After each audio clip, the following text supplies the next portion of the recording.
പക്ഷേ ഗസൽ വേദികളിലൊക്കെ നിറസാന്നിധ്യമായോ? ഗസൽ വേദികളിൽ വിപ്ലവത്തിന്റെ മഴ പെയ്യിച്ച ഗായകനാണ്, എൻ്റെ അടുത്ത സുഹൃത്താണ് അലൂഷി, അല്ലേ? അലൂഷി യാദവ്. അലൂഷി യാദവിനെ നമുക്ക് സ്വാഗതം ചെയ്യാം. Yeah, please come, Morning, please. Welcome. അലൂഷി.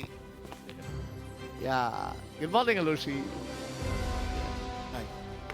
Hi Alushi. Good morning. എനിക്കൊന്നൊരു വാർത്താമുറിയിൽ ഒരു പക്ഷേ ആദ്യമായിട്ടായിരിക്കും അലൂഷി, അല്ലേ? അലൂഷിയുടെ പാട്ടുകള്, ആ പാട്ടിനോടൊപ്പമുള്ള സാംസ്കാരിക സന്ധികൾ, അതൊക്കെ കേരളം നിങ്ങൾ ആസ്വദിച്ചുകൊണ്ടിരിക്കുന്നു. തമ്മിൽ എങ്ങനെയാ ബന്ധം? ഞങ്ങൾ തമ്മിൽ ബന്ധം, അലോഷി പാട്ടുപാടി ഞാൻ പ്രസംഗിക്കും. തുടർച്ചയായി ചില വേദികളിൽ ഞങ്ങൾ ഒരുമിച്ചുണ്ടായിരുന്നു. അവിടെ വെച്ചാണ് ഞങ്ങൾ ആദ്യം പരിചയപ്പെടുന്നത്. ഏതാണ്ട് അത് തന്നെ ഇപ്പോഴും തുടരുന്നു. അത് തന്നെ ഇപ്പോഴും തുടരുന്നു. ആ വേദിയിലാണ് 100 പൂക്കളെ 100 പൂക്കളെയൊക്കെ വന്നത്. മനോഹരമായ പാട്ടുകളാണ്. അലോഷി ആ പാട്ട് പാടി തുടങ്ങുമ്പോൾ ആ വേദി മറ്റൊരു മൂഡിലേക്ക് സെറ്റ് ആവും. പിന്നീട് അവിടെ എന്ത് പറഞ്ഞാലും അത് കേൾക്കും. അതായത് മണ്ണ് ഈ നനഞ്ഞ മണ്ണുണ്ടല്ലോ, അപ്പം മണ്ണിനെ നനച്ചെടുക്കും അലോഷി. പിന്നീട് അവിടെ നിന്ന് കുഴിച്ചെടുത്താൽ ഏത് തൈയും അവിടെ വളരും. അതാണ് അലോഷി പാടുന്ന പാട്ടിലെ ആ പാട്ടുള്ള വേദിയുടെ സദസ്സിന്റെ പ്രത്യേകത.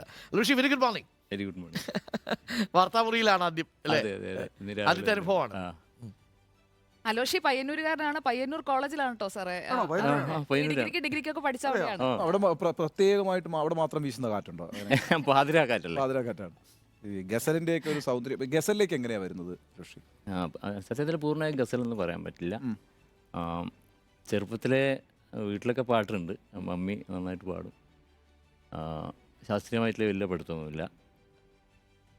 ജസ്റ്റ് കൂട്ടുകാരായിട്ട് ഇങ്ങനെ ഇരുന്ന് അങ്ങനെ അവരെ എവിടെയൊക്കെ സ്റ്റേജിൽ കൊണ്ടിരുത്തിയ ഒരാളാണ്. ഈ കലോത്സവത്തെ കുറിച്ച് പറഞ്ഞിട്ടാണല്ലോ അലോഷിയിലേക്ക് വന്നത്.